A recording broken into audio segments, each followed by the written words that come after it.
Honor for me to chair this second panel of our conference, and I'm personally looking forward to the presentation of our distinguished speakers. In this panel in particular, we will deal with a different regional perspective towards nuclear disarmament. And let me start with Nikolai Sokov, who's a senior research fellow at the Vienna Center for Disarmament and Non-proliferation, who will present us with a Russian perspective on disarmament. Nikolai, first, yours. Thank you, Michal. It's a great pleasure to be back in Prague. It's a great pleasure to be back at the Prague Agenda meeting. Well, I think it's quite like an exciting, actually, series of meetings, which I find extremely useful and informative. And in fact, I hope that now that we've heard a major new initiative by the United States announced that that forum, yet I believe that really bodes extremely well for the continuation of Prague Agenda meetings. So thank you very much for inviting me. It's always like a bit unnerving to be the first speaker on a panel, and I'm just trying to guess whether it's me who is so famous, or it's because of the topic, and that's Russia. Yes, I will be talking basically about the chapter that I'm doing for the project, for Prague Agenda project. The chapter is devoted to the Russian attitudes toward nuclear disarmament. Yes, unfortunately, it's a continuing challenge, and the chapter now has to be revised. But hopefully not too much, nonetheless. So, as we contemplate the likelihood that a nuclear weapon state, and in this case Russia, can accept the notion of living in a nuclear weapons-free world, we need to acknowledge that the attachment to these weapons is not necessarily rational. It's at least, in a very large part, it's not rational. It will be defined by like a combination of perceptions about the anticipated security environment, the perception of the possible role of nuclear weapons in addressing potential threats and challenges, and simply by emotions, by the kind of like emotional attachment to nuclear weapons. And in fact, we can see like an example of other countries, the strength of these non-rational factors. The United Kingdom actually came very close to becoming a non-nuclear state, but in the end they decided not to.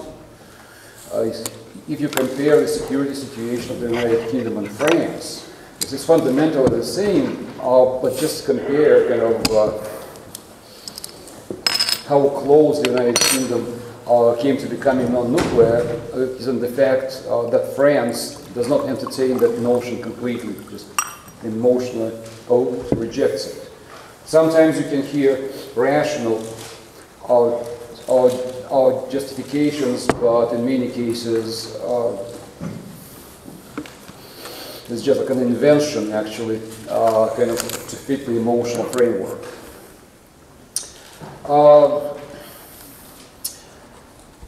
So what happens with Russia and the future? So let me start actually with the latest addition to the chapter.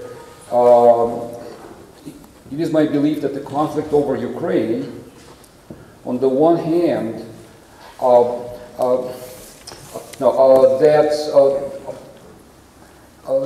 conflict over Ukraine really bring forth probably the most important variable that affects so many things in Russian foreign policy, including the role of nuclear weapons. And that's the difference in the attitude between the United States and Russia with regard to nuclear disarmament. Yes, and yes, the difference is really systemic. It's not just about nuclear weapons, it's much, much broader. For the United States, and the West in general, the existing international system is by and large comfortable. That system needs to be managed. There are many risks and uncertainties, but those can be addressed within the framework of that system. In contrast, seen from Moscow, the future looks unpredictable, dark, dangerous. Is fundamentally what we actually see now is the expression of the fact that Russia really does not see an appropriate, acceptable place for itself in the existing international system. It's a systemic challenge. And that vision is to a large extent informed by the fact that in Europe it has basically remained behind the fence. It's not an integral part of a broad security community. It's an outsider. It's in fact an outsider that's weaker than the Soviet Union, which makes it more vulnerable. That vision is also informed by the experience of a series of limited wars in the past 20 years that were primarily launched by the United States and NATO. Kosovo, Iraq, Libya, now Syria, and the general instability to the south, which in Moscow is ascribed to the United States. Well, I think unjustly, but nonetheless, I cannot say that U.S. policy in the Middle East has been reasonable either. So yes, that's a systemic challenge. That's a state that does not see a proper place in the system. The state that sees the existing system as unfriendly, and as a result does see challenges and threats to its security. And so we have reliance on nuclear weapons. That's it. That's fundamentally the short story. Now, the interesting thing that was demonstrated, in my belief, by the ongoing crisis is that the open flaunting of nuclear weapons that you see that's taking place in Moscow has not been matched by actions. Many statements, radical statements, inflammatory statements sometimes about nuclear weapons that did not translate into new programs, new deployments, or new missions. If you remove kind of words and just analyze the nuclear posture policy of Russia, it fundamentally remained unchanged in my view. Moreover, well, it seems that rhetoric was apparently intended for domestic consumption, for the public, and only in the second place to the West. And in fact, vis-a-vis Ukraine, nuclear weapons basically did not exist. It was mentioned, it's actually yesterday during the meeting that we had, that Russia, that one of Russian officials discussed the Budapest Memorandum recently. And part of that actual statement was that there was no violation of negative security assurances. Well, in fact, that's a correct statement because Russia did not actually threaten nuclear weapons and just did not invoke nuclear weapons at all vis-a-vis Ukraine. You can blame Russia for lots of things, but not that one. So the central question about the role of nuclear weapons in the future world for Russia is whether national security can still be based on nuclear deterrence or should be based on nuclear deterrence. I think it's important here to understand that the role of nuclear weapons as the ultimate deterrence is determined not so much by sophisticated missions and plans and scenarios. Yes, they still exist, but have become really marginal, simply by the fact that nuclear weapons are so terrible, they're so final, that the threat of their use can in fact possibly prevent a major conflict. So one wonders, do we in fact need that ultimate threat to avoid a major war? But I will not engage in that discussion. In fact, if I'm writing right now a whole different chapter, let's say, issue, yes, let me just pose that question and continue with my analysis of Russian policy and the future attitude of nuclear weapons. Since the late 90s, Moscow has consistently declared its preference for a multipolarity world that was seen as an alternative to US hegemony. Now, it's important to understand that the concept of multipolarity, as it was formulated in late 90s, actually made a completely wrong use of the term. Because the way it was described, in fact, Moscow sought a concert. Something like the Vienna Congress system in early on 19th century. Joint decision making. Well, that was not necessarily like a bad concept, but it didn't exactly work. Even the NATO-Russia Council, well, I submit, did not fully implement the intended kind of structure. At the same time, recently, the view of the future has been increasingly shifting toward the classic understanding of the term multipolar as a balance of power system. Yes, and that's actually really bad because, like as we know from theory, classic multipolarity is really fraught with major wars. They're almost inevitable. Yes, in a classic multipolarity, the concert or the joint decision making simply does not have a place.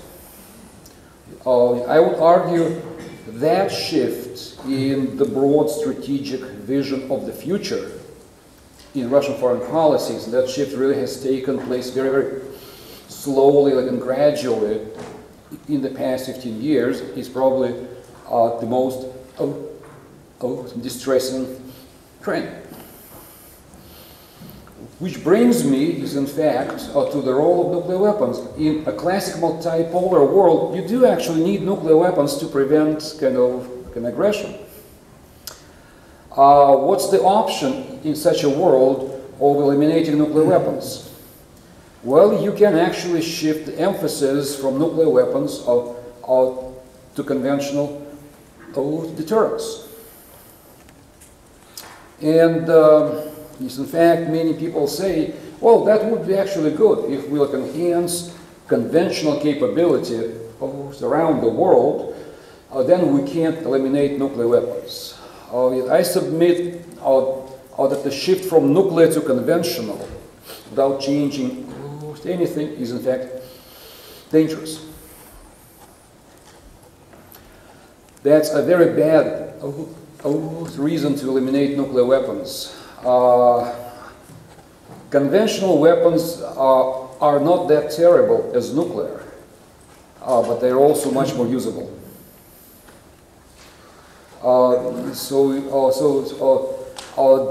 That's not a desirable path.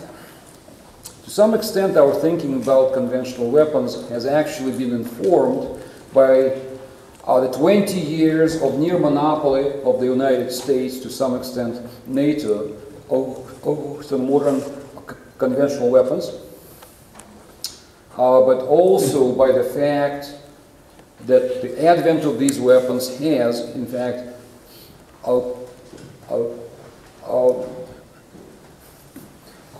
ushered military power back into foreign policy. We've actually seen more wars.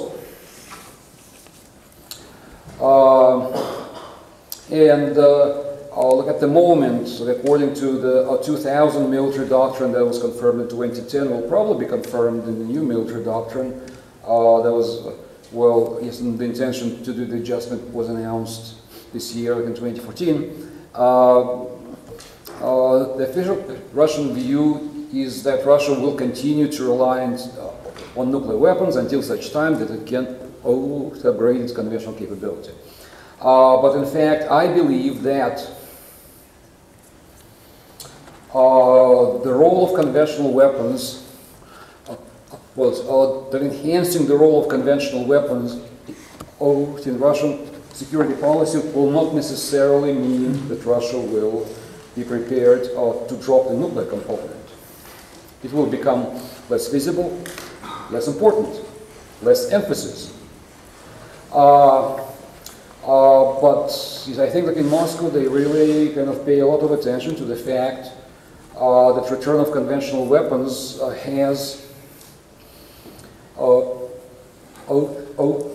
been associated with more conflicts and wars, and it's my belief that in the end, this whole transition that we see in Russia is pointing toward a combination of conventional and nuclear capability. So yes, that's the end of the story as we see it probably for the next 15-20 years. Well, it's very hard to look much further into the future.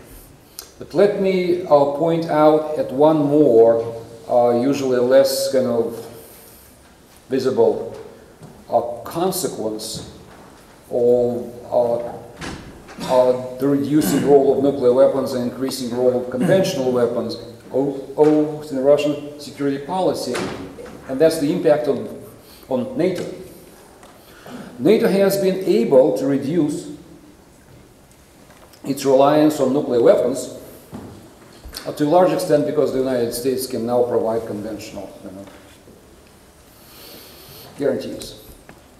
Just imagine what happens when Russia can obtain, can show basically an advanced conventional capability. So I would not be surprised if some countries in NATO will say that conventional deterrence is not enough, yes, and that NATO needs to increase its reliance on nuclear weapons. So as far as I see, the transition in Russia toward lower reliance on nuclear weapons could actually result in NATO's enhanced reliance on nuclear weapons. And whereas in the past years we saw debate in NATO about the withdrawal of American tactical nuclear weapons from Europe, I think in the future the debate might actually be about increasing the number and about more locations to place these weapons. So in the end, I think the West, NATO in particular, will be probably moving towards about the same mix of nuclear and conventional that we'll likely see in Russia. So in the end, let me conclude by saying that I'm not very optimistic. That nuclear weapons really do not have a good role, like in terms of being an instrument of missions and things like that.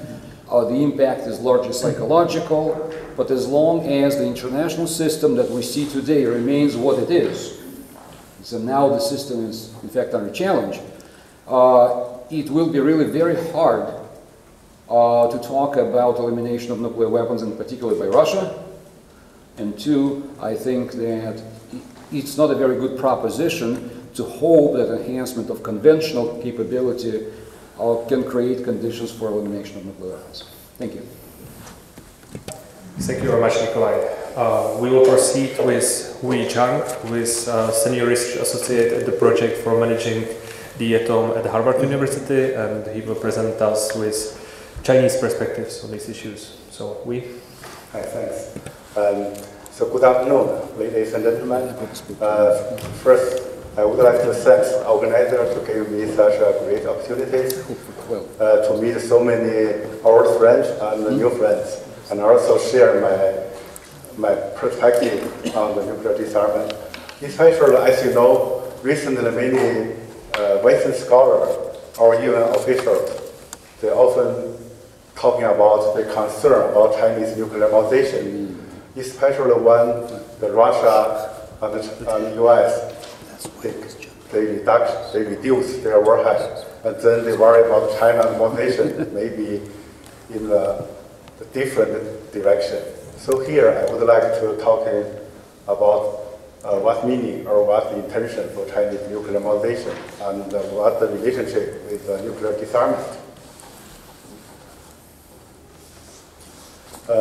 So as you know, Chinese official policy makes it very clear since the 1964, they want to have a completed disarmament of nuclear weapons. But before the completed nuclear disarmament, China will continue modernize its nuclear force. That's like other countries. Not doing. Especially as I mentioned recently after the New START entering the force. With the US and even some Russian colleagues, they mentioned, okay, such as in the US, they're talking about China have maybe over 3,000 warheads. And in Russia, I think General Yeltsin, when I met him in Harvard, he mentioned that China now should have over 1,300. So they worry about China may pursuing a sprint to parity. But I want to argue that actually Chinese nuclear arsenal and the motivation are constituted by its stocks of fissile material, and also most important by its nuclear policy. As you know, for the no first use, polite, and minimum deterrence. Why? As you know, based on my new estimate, the Chinese nuclear stocks for fissile materials is about 16 tons ITU, and the plutonium is about up to 2 tons. Actually, if based on this, maybe China have the smallest military stocks among the P5. This and also based on some estimate, Chinese current military inventory of fissile material maybe not support an arsenal more than 1,000. That meaning any argument they mention China has 3,000 or 1,000 is not rational. Especially if you want to see the details, I wrote some papers for the IPFM report and others.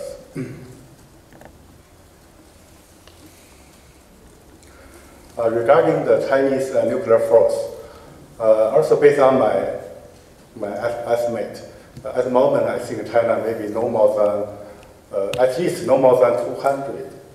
So less than such as 170, the total warhead. But as you know, for the FAS or even for Spring, their data usually, I know my friend Hans Christian, they usually for each year they add 10, such as now it's 250. But in fact, when you double check their number, this is just different from my number is the DF21. Every year they plus some more for the DF21 because DF21, this in China, this has dual use, conventional and nuclear. So actually China indeed increased a lot of conventional purpose to deter Japan or even Taiwan. But for the Western experts, they usually they plus that part to the nuclear purpose. So when you double check the even FAS has their data, in fact for their DF31 and 31A, their number in fact now is come down, which is as you can target US. This number in fact now is a decline. But the total number this year is 250 for them. The last year is 240. The 10 is coming from the DF21 because they increased 20. But the other part is decline 10. So eventually they increase 10. So you understand their number, how they each year are coming. But I think when I give my talk in Chinese lab, or use some other military institute. They even criticize or complain my number is too high. So I mentioned, okay, my number is too high, how about the others' number? But anyway, I think it's much smaller than 200, just based on my analysis. So, as I mentioned, the Chinese nuclear arsenal should be constituted by the fissile materials. And also, the most important is nuclear policy, because the policy is the minimum deterrence and no first use. Maybe here, or even in Western, there's lots of experts here, even within China, they maybe argue that the no first use, just like a slogan or the claim. But in fact, if I try to have some pause out to do the game model, if a country really follow a meaningful, really no first use, definitely that meaning you just keep your second strike capabilities. So you don't need so much arsenal. Because such as for China, they assuming whether you have 1,000 or 10,000 doesn't matter. If I survive such a 10 or 20, it's good enough. If I take out your 20 cities, it's good enough.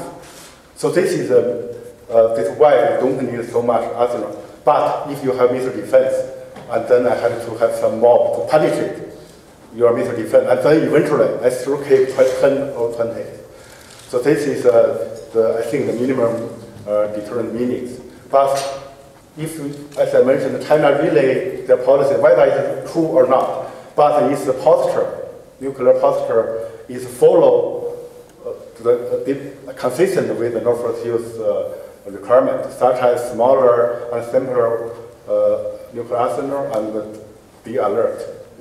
Because for China, as you know, they just after receive your first strike, and then they figure out where this comes from, the attack, and then I retaliate. So they don't base on the launch warning. They're different from US and Russia because they are just like this the warhead. Because once they detect by the early warning system and then they launch on warning. But China, there's no warning system. So they just demate their warhead. So from this view, I think they indeed is consistent with the really no first use meaning. And also many people they concerned about what meaning for the minimum deterrence. Here I gave you a formula that's very easy to understand why Chinese nuclear mobilizations is, as I mentioned, if no missile defense, so Chinese eventually the total number, such as reach US, if I assume 10, so it doesn't matter whether you have 10,000 or 20,000, doesn't matter. I just survive, 10 is good enough. But if you have missile defense, I had to, after I survive, and then I had to penetrate your defense system. And eventually I keep the same number, such as 10. So this is why the mobilization, the number may be a little bit changed with other countries' military development. So many people ask me what's the exact number for Chinese nuclear deterrence for the minimum level. Here I give you an example. Carmen the one said that in any case, we don't build more the bombs and missiles than others. He also said that a few atomic bombs are enough. 6 are enough. This Carmen said definitely 6 is just it's not exactly the number, but maybe that means it's not a big number. So based on FAS and NRDC studies, such as if one warhead, they kill about 800,000, and then if I have 10 warheads, you can say they already have enough deterrence. But here the 10 is not necessary for the Chinese current total warhead. That means, such for US, I guarantee I have 510 reach US, 10 for Russia, 10 such as for Moscow, no, for India, something like that, or for the US base near the, such as in Japan or others. But anyway, that number is not big. because my background in physics, so I have to do some estimate or calculations to understand the Chinese nuclear modulations. But in fact, since the 1980s, China initiated nuclear modulations. At that time, they just want to, the really purpose want to increase the survivabilities, reliabilities, and safety. And later, after the 1990s, they also talking about the penetrating capabilities to the missile defense. So I guess Chinese, based on my also interviews or discussions with the nuclear weapon designer or the decision maker people, they emphasize that anyway, Chinese nuclear modulation will follow the policy. That means under the guideline of the Chinese nuclear policy, the no first use and minimal deterrence. That means you don't worry. If you don't beat me, I never beat you. That's number one. Number two, my number, don't worry, because I just keep very small. Just the guarantee to reach your target, such as 10 or 20. That's enough. But if you really have a missile defense, effective missile defense, and then I will increase a little bit more. To guarantee the eventual number is still the same as before. That means without your missile defense. So actually, Deng Xiaoping also emphasized that in the late of 1970s, they mentioned the Chinese nuclear force they should be updated and at the guideline. The guideline is a few but effective. Few in Chinese is short or jing. That means few means a small number, and effective jing that means effective should be increased with each generation.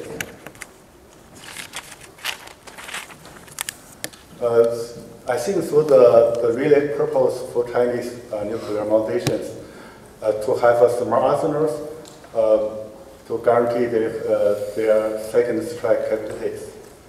So in the past several decades, Chinese nuclear modulations have sought to increase the survivability of its nuclear force by replacing the older liquid missiles with solid and mobile missiles. And also by the underground Great War. As you know, in the last several years, there are many people talking about Chinese underground tunnels. This is, actually also I wrote a piece about the Chinese underground Great War. That meaning, based on the report, they mentioned that China has a network, underground network, with 5,000 kilometers long. This contract since 1985. Based on this, some experts in the US or others, they estimate that China should have over 3,000 right. But in fact, this is wrong. I wrote, if you're interested, you can check my, if you search my name with underground, whatever, you can find a lot of stuff. But anyway, this is for China. They just want to guarantee their survivabilities. As you know, if you want to keep your deterrence, you have two ways for China. One is I build more overhead. That meaning, such as before, I have 200, maybe I have 2,000 to survive. Eventually, still keep the 10 to reach the final target. But now, I don't build up more, but I just hide my very limited arsenal underground by this way, and then they still can survive. So I think this is consistent with the minimum deterrence. So based on those analyses, I think Chinese major driver in the future is coming from U.S. missile defense. Here, Professor Hu Ste actually is the former president of Chinese nuclear lab. When I interviewed him about the modulation, because he's the president of the Chinese Los Alamos. So he emphasized that, okay, Chinese, the really purpose for modulation is they want to maintain the nuclear counterattack capabilities. But it should be response with other countries' military development, such as if the other countries for missile defense, and then China definitely will respond. I think another driver for China is Washington's the strategic nuclear intentions. Especially recently, as you know, the U.S. emphasized the rebalance policy in the Asia and the Pacific. So China, they are really concerned about this. Okay, so based on this, you understand the Chinese, the trend in the future, it will be, the modernization definitely will continue before the global zero. But it will follow the guided by the minimum deterrence and no first use. So for the disarmament, actually I think the Chinese policy is very consistent with the global zero. The major side, I think, based on, I will come back to that point later. So the major side for China, I think, for the nuclear disarmament, first, definitely they emphasize the US and Russia should take a lead because they have too much. They still, as you know, over for each one, there's still several thousand. So if you plus the dismantling ones waiting for dismantle, this is still over 10,000. So take a lead. And then someone asked when China will join the really reduction.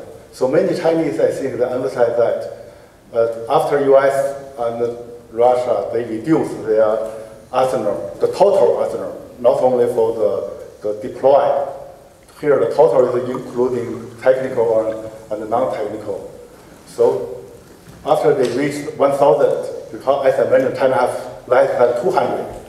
That means this is 5 times more than China. At that time, China considered, such as they played to capping its arsenal at about 200. And then if US and Russia move from 1,000 to such as to 500, at that time, China will drop. This, I think, is a popular view or some idea. But as you know, unfortunately, it's localized, it is far away. Even now, at the moment, even the President Obama, they call for another 1/3 cut, one more 1/3 cut, just for the deploy operational. But even so, as you know, the Moscow they reject. But even Moscow not reject, but still far away go to the total 1,000 warhead. And also, especially for the recently Ukraine crisis, they make such prospect even worse. As you know, the Russia not only must be treated about the deeper cut, also the missile defense issues and the INI issues. And also, as I mentioned, for all countries now, it's speeding up their modernization issues. So it looks like the future is not so I feel not so optimistic. The second point, the key point, is about devalue the role of nuclear weapons. So this is based on Chinese meaning is the no first use, the key part. So if all other countries really want to moving forward, you have to change your posture based on the no first use. Because if you do the calculation and do the models, if you really based on that, as I emphasized before, your number and your alerting setter, everything is changed. Definitely someone may, okay, you may be worse, just like Soviet Union in the Cold War. They claim they no first use, and then it's easier. Because their arsenal too big, and their fourth posture is not follow the no first use. So they're different. If you really follow the no first use or minimum deterrence, then you are not able to reverse. As this is here, there's some suggestion. And also, I think for the deeper cut, another point I didn't mention about the missile defense. It's not only for the NATO and the Russians talking about the missile defense issues. Also, the US and East Asia and China talking about the missile defense. Because China is much more concerned about the US cooperation with Japan or even South Korea. So this part, this definitely in the future, it will block Chinese involved in the deep card issues. Regarding, I think, another important way is about the CTBT ratifications. For China, I think now they're just waiting for US. The China, they definitely hope the US take a lead. Where the CTBT people, the officials always visit China, they convince the Chinese take a lead, but I believe it's impossible. Based on my discussions with this really the big guys behind the screen. And also for FMCT, I think China is still worried about, well, at the moment, Pakistan, they block, not block, they at least make it deadlock. But actually, China is still concerned about the US space weapon issues and the missile defense. If they really, if they continue concerned about the US missile defense and space weapons, and then definitely will China maybe just link the FMCT negotiation with Paris issues. But here, why I'm talking about missile defense, because in Chinese term, when they're talking about space weapons, they usually our US missile defense system belong to the space weapon program. The definition, if you take a Chinese definition for space weapons, you can see the missile defense is belong to the space weapons. Actually, I wrote a big report for the American Academy of several years ago about the definition for Chinese concern about US space weapon issues. Okay, so I think to maintain Chinese,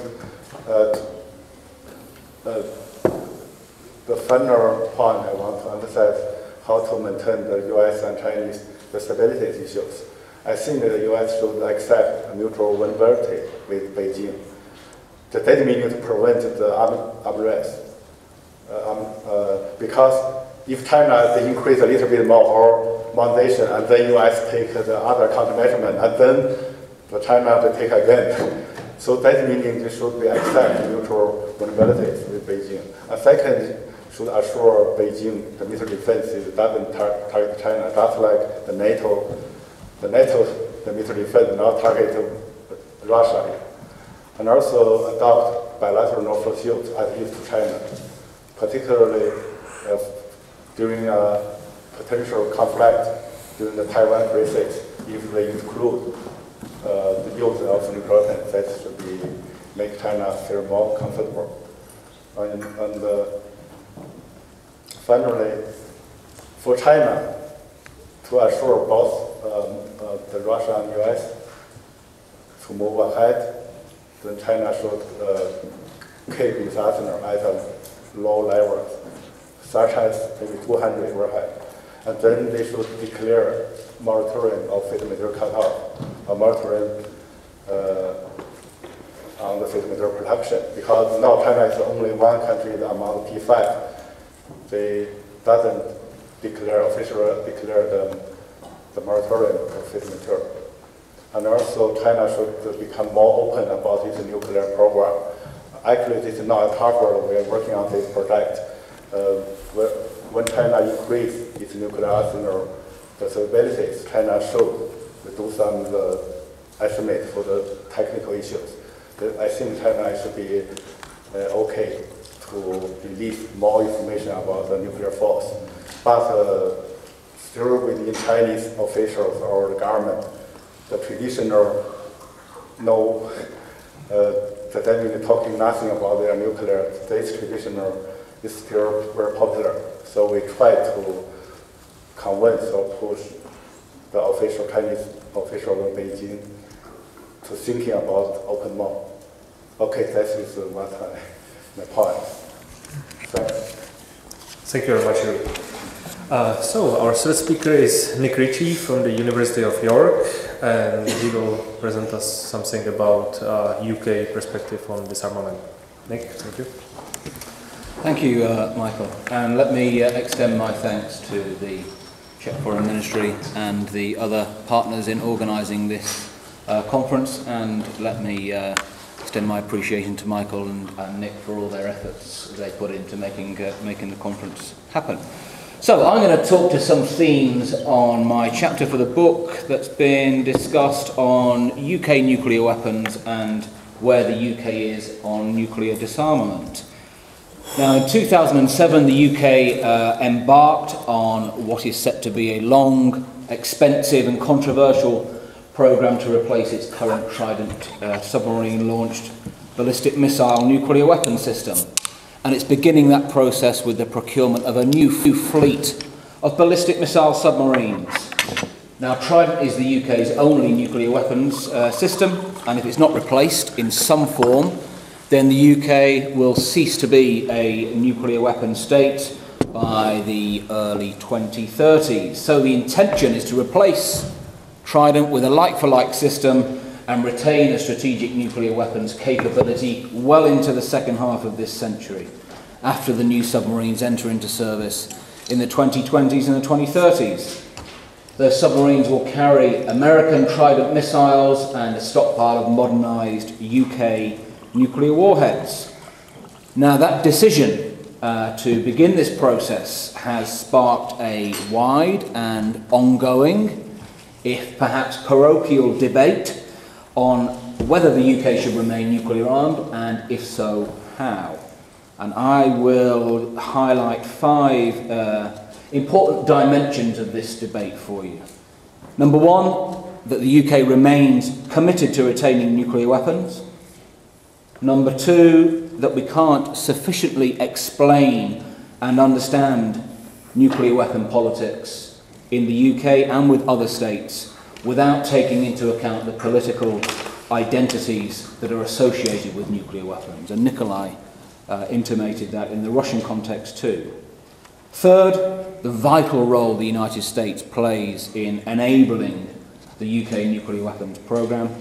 Fourth, that the UK is committed to a world free of nuclear weapons, but, like China, the logic of nuclear deterrence prevails. And fifth and finally, there is some resistance to this nuclear momentum, and with that comes possibilities for change. I'll speak to those 5 themes briefly. So first of all, the UK remains committed to nuclear weapons and to nuclear deterrence. Within this debate, the legitimacy of us having the nuclear weapons and the legitimacy of the UK practicing nuclear deterrence have not been questioned in London in any meaningful way. None of the main Westminster political parties are committed to getting rid of nuclear weapons going into the general election next year. The Scottish National Party has a different take, but that's a different story. All the main parties in London are committed to replacing Trident in some form and retaining nuclear weapons well into the future. And the Conservatives and Labour in particular argue that if we don't renew this essential protection, as it's referred to, then it risks fatally undermining British security. So in the UK, nuclear weapons are routinely framed as the ultimate insurance policy against blackmail or attack by other countries. They're framed as a necessary response to an uncertain future. Even though successive governments have acknowledged formally that we as a country face no major direct nuclear threat and haven't done since the early 1990s. And that's a full third of the time that we have been a nuclear weapon state. Nonetheless, the UK insists it has a duty to afford its citizens nuclear protection, even though the double standard of claiming nuclear protection for us and denying the logic of that protection for others is obvious and acknowledged and profound. But the formal position in the UK remains that we will retain nuclear weapons for as long as other states possess them and until all states are in compliance with their nuclear non-proliferation commitments. So that's the first theme. The second then we can call identity and fear. Because you can't really understand UK or other states' nuclear politics without understanding the role of national identity, in my opinion, in my view, certainly in the UK context.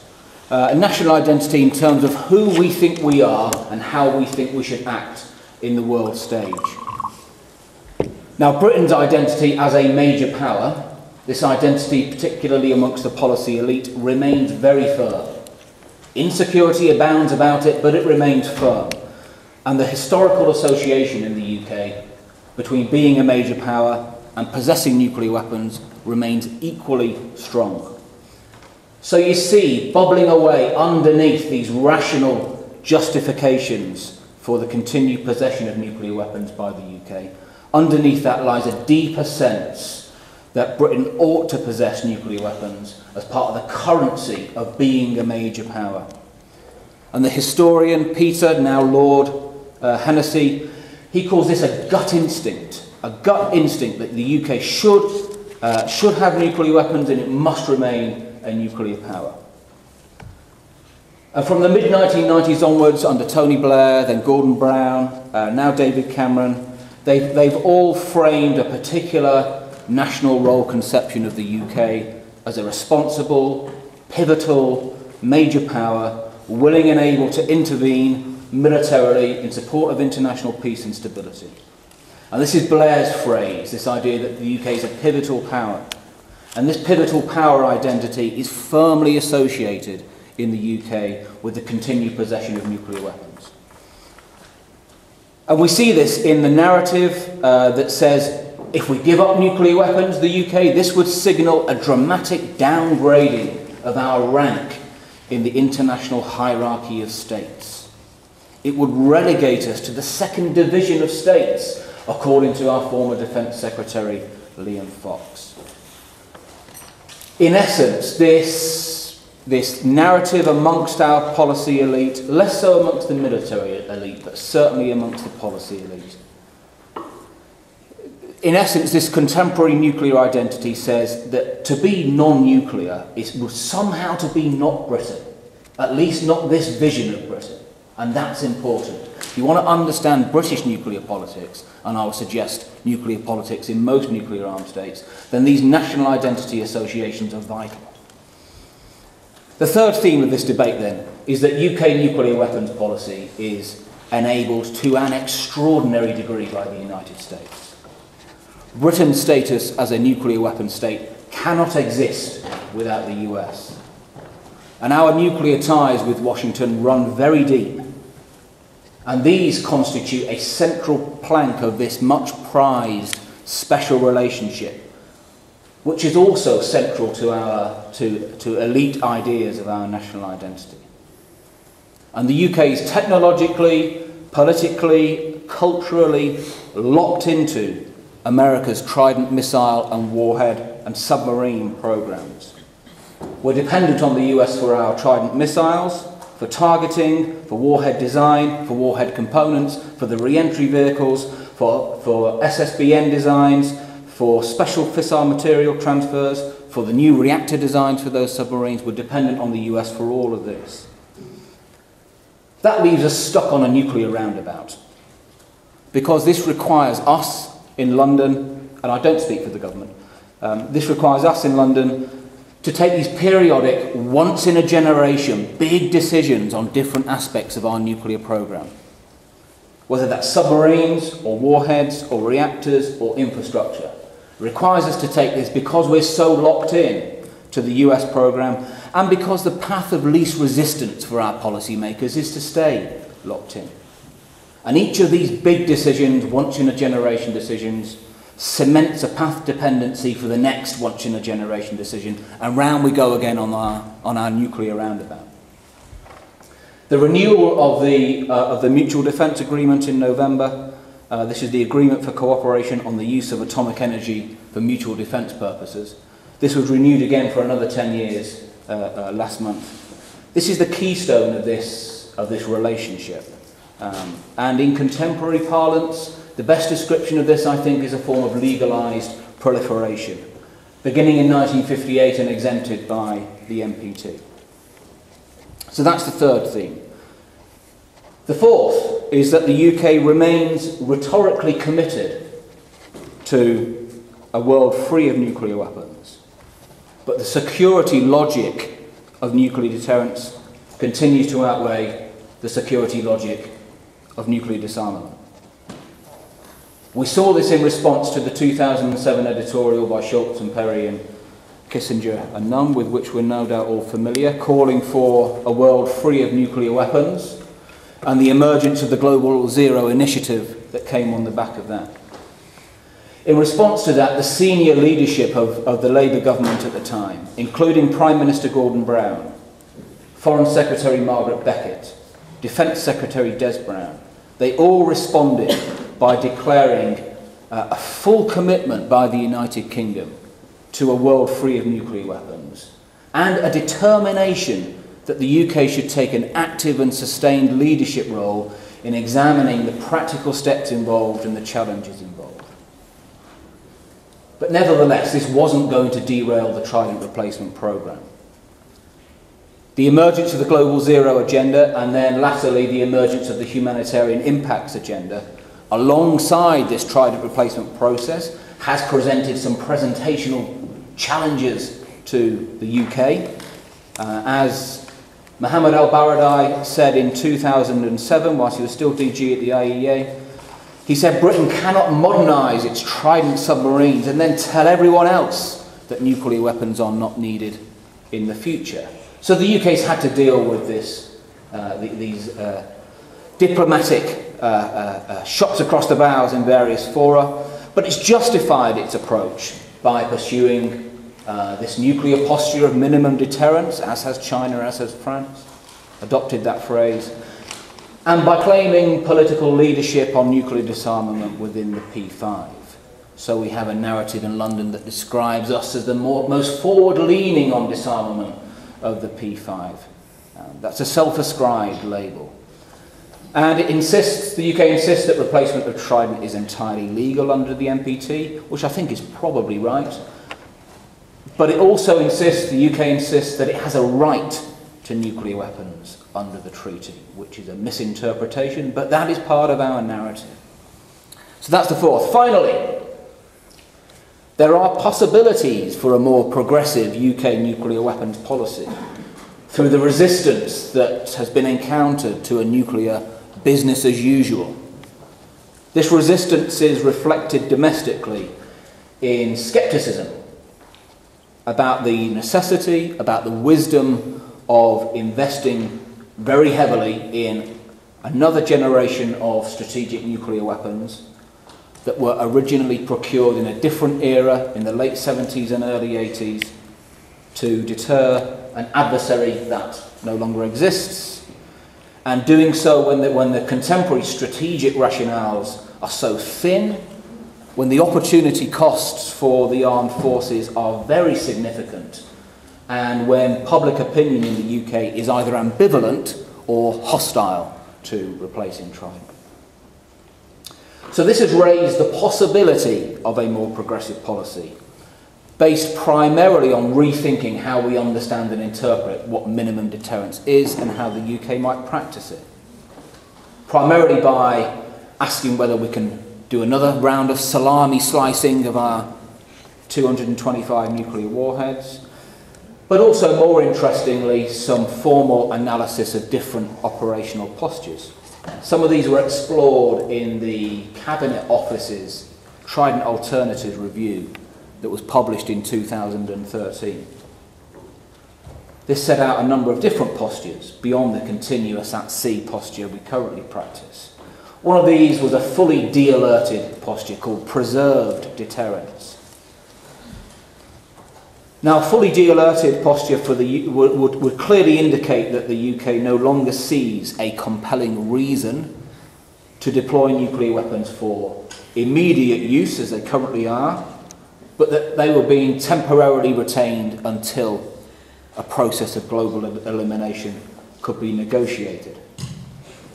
It would demonstrate that the UK was prepared to live without nuclear weapons permanently, operationally deployed, as a precursor to learning to live without them at all. And I think it is going to be a cultural, social learning process.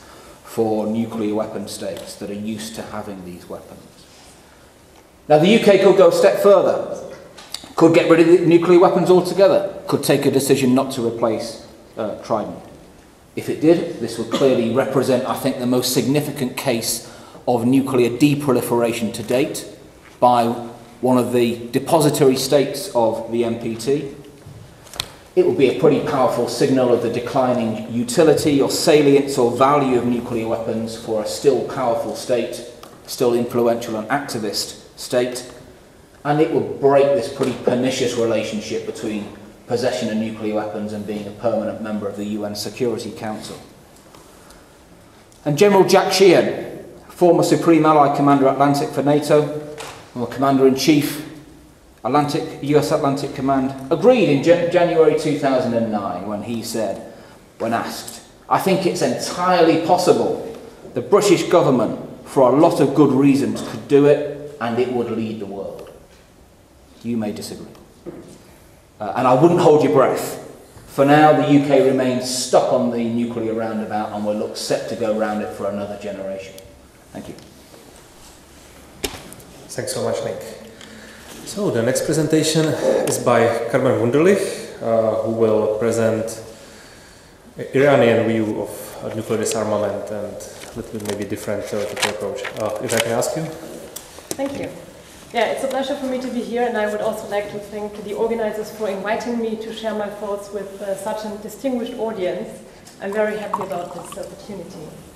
When back in July, Michal invited me to talk about Iran and global nuclear disarmament at this conference, I was quite optimistic that I might possibly contemplate how the details of a comprehensive nuclear deal with Iran could further pave the way towards global zero.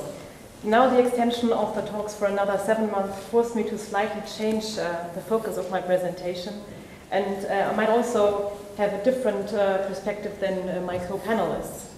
In the next 10 minutes, I would like to take you on a journey through Iranian nuclear disarmament diplomacy, with a focus on its declaratory support for nuclear abolition, as well as on the actions that Tehran has taken in that direction. I will conclude by assessing the implications of a world without nuclear weapons for Iran and how to ensure a mutually beneficial buy-in of Iran into the efforts to achieve global zero. Iran has been a non-nuclear weapon state party to the NPT since 1970. By now, it also has an advanced nuclear program, including enrichment capabilities, that it declares to be peaceful in nature. However, due to the failure to report significant parts of its program to the IAEA and its determination to develop all aspects of the nuclear fuel cycle, suspicions remain regarding Iran's true intentions. These suspicions are further nurtured by the fact that Iran's nuclear diplomacy could be described as ambivalent at best. In the past, Iran has often played the role of a troublemaker or spoiler, willing to risk failure of negotiations and compromising its substantial views on how to improve the NPT by what Bobby Piseyedi has termed diplomatic obstructionism.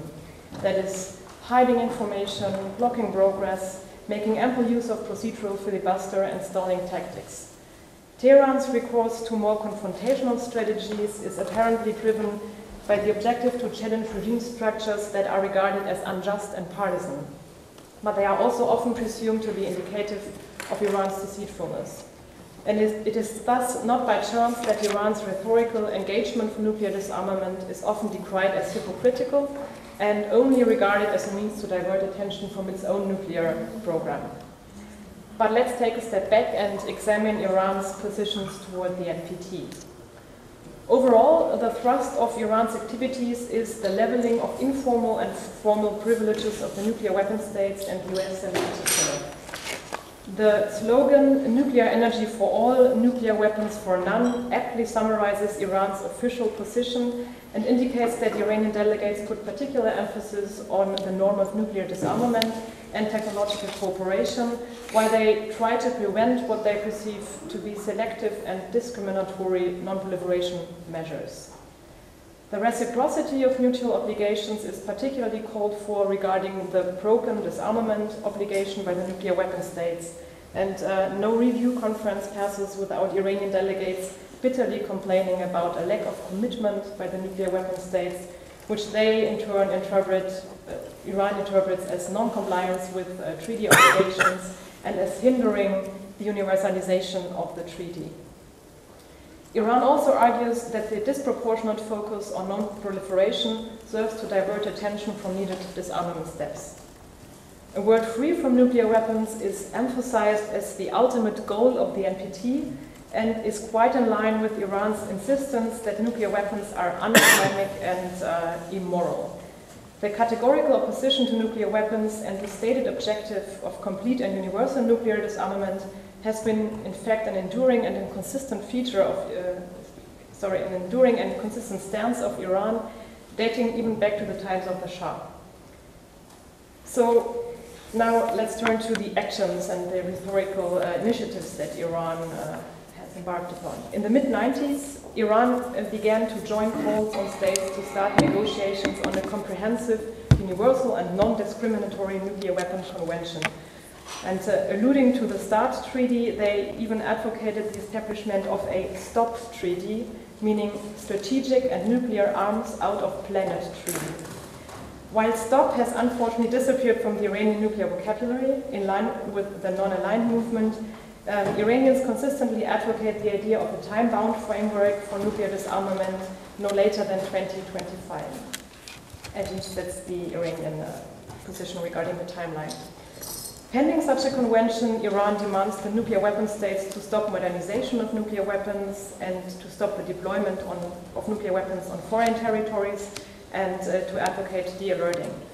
In addition, they also call for legally binding negative security assurances, an FMCT that would also ban existing stockpiles of fissile material, and the establishment of a weapons of mass destruction-free zone in the Middle East, which is of course also linked to Iran's insistence that Israel should join the treaty as a non-nuclear weapon state.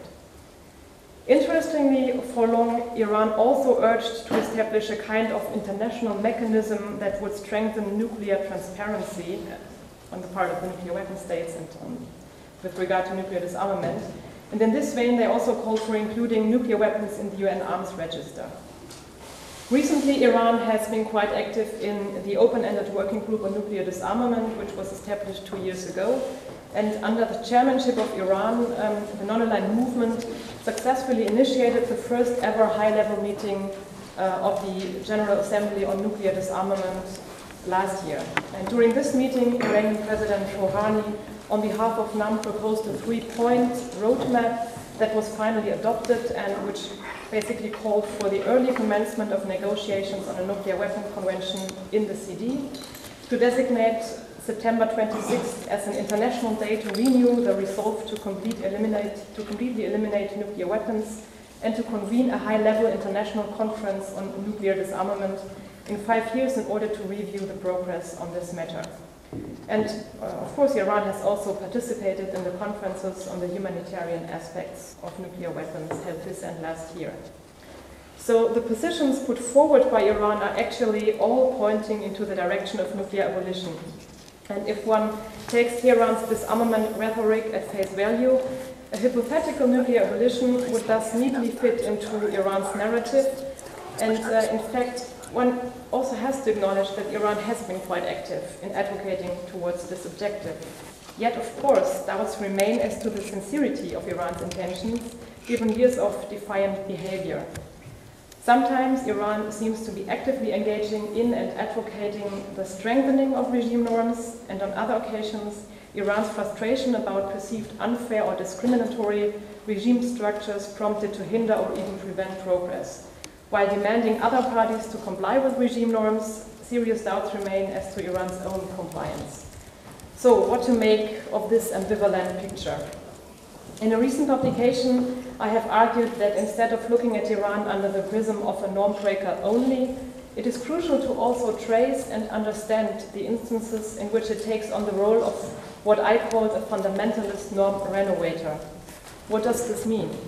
Ultimately, this means we should be aware that binary thinking in terms of either good or bad is not conducive to normative development.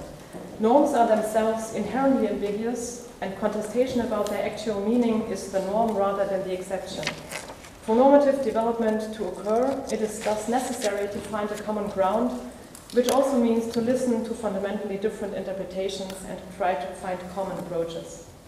While there has definitely been reason for concern regarding Iran's intentions, such concerns should not stand in the way of engaging Iran on those issues where considerable overlap of interests might exist. And as for the focus of today's conference, there is apparently quite some convergence of interests regarding the ultimate goal, the stated goal to achieve a world free from nuclear weapons. Taking Iran's engagement in this regard seriously would weaken its potential to act as a spoiler, and it would prevent it to become a destabilizing force, particularly within the NPT. So what could be done to get a buy-in of Iran to the goal of Global Zero, particularly also in light of the upcoming review conference? Two issues are crucial in this regard. On the one hand, the nuclear weapon states would need to convince the non-nuclear weapon states, and here particularly the non-aligned ones, that they are taking their disarmament obligations seriously. They would need to explain the slow progress in disarmament, and they would need to demonstrate political will to reach meaningful steps towards Global Zero.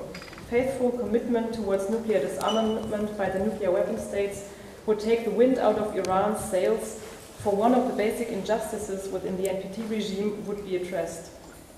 Iran, on the other hand, needs to walk its talk and demonstrate its willingness to reach a nuclear agreement that reassures the international community that its nuclear program is for peaceful uses only. This includes solving outstanding issues, adoption of the additional protocol, and agree to comprehensive, dense transparency measures. A successful solution of the nuclear crisis with Iran would of course be a crucial step on the path to a world free from nuclear weapons. Iran is an important regional player, and it holds considerable weight within the non-aligned movement, particularly since it's currently its chair. Though, while a comprehensive nuclear deal is still pending, Iran could in the meantime already underline its stance on the inhumanity and immorality of nuclear weapons by following suggestions to somehow operationalize the nuclear fatwa that has reportedly been issued by Supreme Leader Khamenei. Of course, there exist some uncertainties that would need to be solved, such as specifying the scope of the decree. So does it only cover the use of nuclear weapons, or does it also cover the production, transfer, stockpiling, possession, threat of use? But there are some suggestions out there as to how exactly the fatwa could in fact be operationalized. Some officials, for example, have proposed to register it as an international document within the UN, so that the text would at least be available for the international community. And there have also been suggestions for including it into the political framework agreement that is hopefully to be agreed in March next year with the E3+3, that would even figure and function as a confidence-building measure. Others have proposed a more unilateral move by Tehran, turning the fatwa into national legislation, thus legally banning nuclear weapons and simultaneously releasing the exact wording of the decree also towards the international community. Each of these moves would serve as confidence-building measures and emphasize Iran's credibility to really strive towards nuclear abolition. And last but not least, codifying the fatwa would enhance the normative legitimacy costs that Iran stands to face in case of a violation. So to sum up, I argue that it is not enough to approach Iran from the perspective of non-compliance only. Instead, there is some reason for constructive engagement. Interestingly, Iran has been advocating ideas that have also been suggested by more respected disarmament advocates. In light of the current thawing in relations between Iran and the West, it might be a worthwhile endeavor to engage Iran on its nuclear disarmament rhetoric. Points of contact in the not too distant future arise particularly in light of Iran's chairmanship of the NAM, as well as on one of the major issues for the upcoming NPT review conference, and in fact a matter of personal importance to Iran, namely the nuclear weapon-free zone in the Middle East. So to conclude, I would like to come back to the more general topic of this conference, namely nuclear abolition. What would this mean for Iran's stance on nuclear disarmament and its dubious nuclear program? If Obama's vision of a world free from nuclear weapons would become reality, striving towards achieving a breakout capacity would possibly lose some, if not all, of its strategic value. What is more, if the international community was to agree on steps to negotiate a nuclear weapons ban, and the nuclear weapons states were to embark in serious and irreversible nuclear disarmament steps, Iran would be caught in a rhetorical entrapment, especially if they somehow manage to operationalize the fatwa. And Jonathan Michal put this into the formula, now I quote, "Nuclear weapon states either get serious about surrendering their own nuclear arms, or they get used to others getting them. The very steps you need to move to nuclear zero are the same steps that will protect us from new nations or groups acquiring nuclear weapons. That's what nuclear weapon states have to understand." And with this truism, I would like to end. Thank you. Thank you, Carmen. We were supposed to have one more presentation by Bridge Colby, who unfortunately his flight was delayed, so he didn't make it in time. But instead, we asked Professor Maria Rublee from Australian National University to take a role of a discussant and comment critically on what was spoken here on this conference, and maybe add some of our own thoughts on those subjects. So, Maria, please. Thank you very much for the opportunity to comment on what I think was a really outstanding panel. And Michael had said, you know, you're not going to read papers in advance, you just listen and comment on what you think are the main themes. I said, you know, that's no problem. But what I think is a main theme is an area which I have some depth in, but not that much, because there's not that much that's been done in nuclear politics on this. But what I want to do is I want to draw a theme that I saw through all of the panels, through all the panelists' remarks, and challenge us to think about what the meaning is for disarmament. And this deals with emotions and how emotions influence policy. So, you know, the sort of classic divide in international relations, realism focuses on sort of the material factors, you know, structural conditions, whereas idealism looks at non-material factors, identity, norms, beliefs, culture. And some have even said, you know, realism is more the rational side and idealism is more the non-rational side. Well, if you're familiar with the current research in neurobiology, you know that it completely demolishes this distinction. Completely. Rationality, the idea that emotion is irrational, and the more rational you want to be, the more you have to get emotion out of your thinking. It's actually not true. Neurobiology shows that cognition and emotion are nearly indistinguishable in the brain, and that thinking cannot happen without emotions. And in fact, in people who have had part of their brain destroyed, where the emotional center of the brain, they have trouble in terms of thinking in specific ways, and there are gaps in their thinking. Some other evidence that's come out, we're drawn to facts that fit our preformed emotional framework. Of course, we all know that. That's a psychology concept, cognitive consistency. But what we're learning here from neurobiology is that it's actually the emotions that we attach to our beliefs. There's been some work in international relations on this. Jonathan Mercer has an excellent article in an international organization called Emotional Beliefs. Nita Crawford has an article, I think also in IO, called Fear No More, Emotions in International Security, and she argues that realism being based on fear, you know, has ignored this very central concept. If we're motivated by fear, then we need to understand this emotion and how that drives us. So I heard this, you know, most distinctly in Nikolai's presentation on Russia. Really, it's driven by emotion, that, you know, the sense that there's a stormy future ahead. And it's not just emotion. Obviously, this is rooted in material conditions, but the interpretation of it, the emotional interpretation of it, drives, you know, policy behavior. For China, I thought it was very interesting, you know, that people have fears that China is going to use its modernization to have a sprint toward parity. And if you think about that, I think that illustrates some of the ways that emotions influence even our analysis of nuclear issues. Because why would China want to spend all that money on parity when, you know, we're talking in the United States about how much it costs just to maintain one nuclear weapon? I mean, a current chart says it costs to maintain one nuclear weapon for 1 year costs 86 firefighter salary or something like that. And, you know, the fact that it's very costly to disarm, and I think that so these fears about Chinese modernization are driven in part by its emotion, not just concerns about tunnel networks. And in fact, I just want to throw in there, being in Australia, but I was at an American-Australia informal dialogue, and they brought down an American from the Cato Institute who gave the presentation that showed, made the argument that China had upwards of 3,000 nuclear weapons and they were hiding them in these tunnels. And I, as a member of the audience, was able to comment, that this has been extensively researched and, frankly, in my opinion, debunked. And I pointed them to Jeffrey Lewis's work and actually to your work, although I hadn't met you at the time.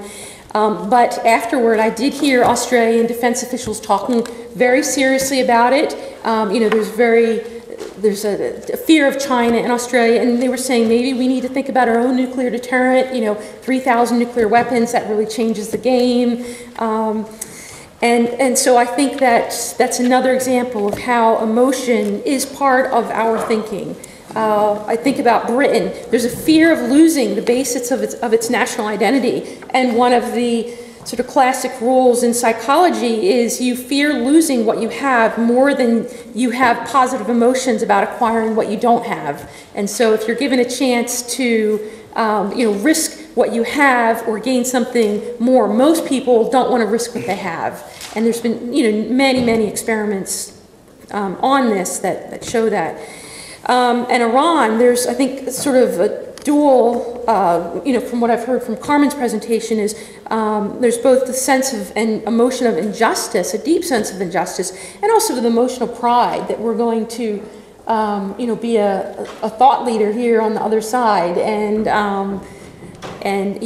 show integrity in terms of, our continued promotion of disarmament. So. Whether or not, we might call that hypocritical, I think for the Iranians there is a sense of pride there. So I'm not trying to reduce everyone's presentation to emotion, by no means, and there's certainly more richness in that, but I think that's one of the major themes that I heard here.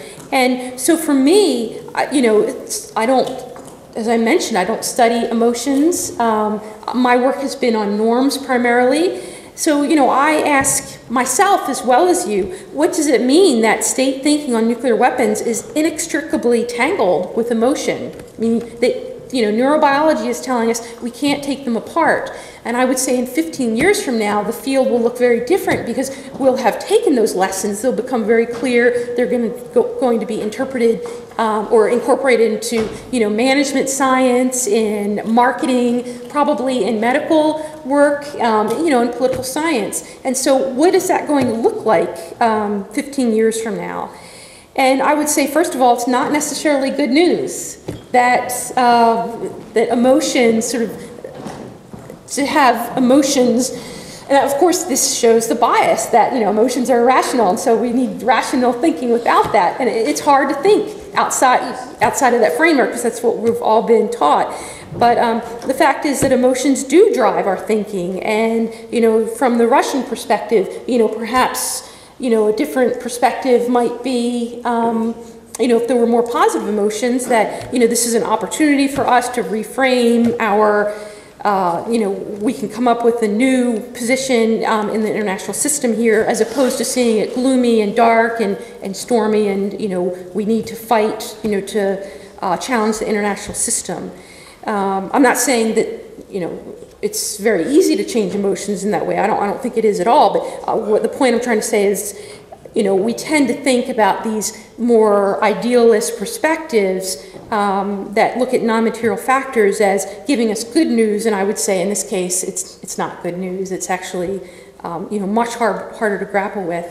I think another conclusion would be you need to know the emotions driving policy, and it allows you to construct solutions better. And I think that's the importance of this volume that you're going to be writing, so that policymakers can understand what the Russian perspective is, and that this isn't just talk about Russian paranoia, but this is actually part of their thinking, and this is what drives it. And so it's not something we can ignore because they're just doing that to make what they're doing, add some sort of legitimacy to it, but actually that is sort of at the heart of what's going on there. I think another conclusion would be, and we heard this morning, I think, from a number of presentations, is you don't want to push too hard or emotions can become more hardened. And for example, on the, as Jenny's talk revealed, the coalition on the humanitarian impact is fragile, and you have some cautious advocates who probably will, have some positive emotional, feelings or emotional thinking toward the idea, but there's also fear. And so if you push too hard, it's going to end up forcing them to choose, and it will probably be on the side of fear rather than, promoting the positive emotions associated with promoting humanitarian,